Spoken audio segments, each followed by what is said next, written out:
دا تیر شل پنځه میاشتې چې دا کوم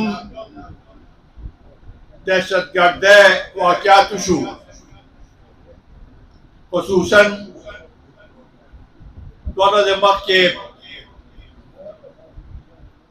په بنو کې 9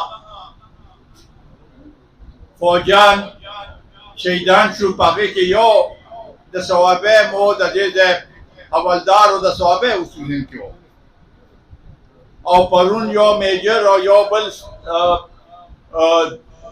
فوجي سپی چې دی پرون شهیدان شو. دا یو سلسله روانه ده. دا زموږ دپاره تشویش خبره ده.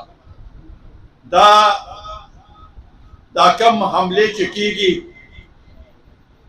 د دې مونږ نه غواړو چې دا په دې کې د اضافه وشي، او د دې سدباب دپاره داسې اقدامات اخیستل پکار دي چې په دې کې رکاوټ پیدا شي او دا تیرو پیدا شي.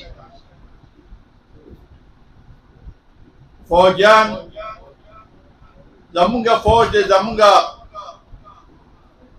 وینه ده چې هغه تویږي، نو مایوسي په ټولو کې راځي او خفګان په ټولو کې راځي.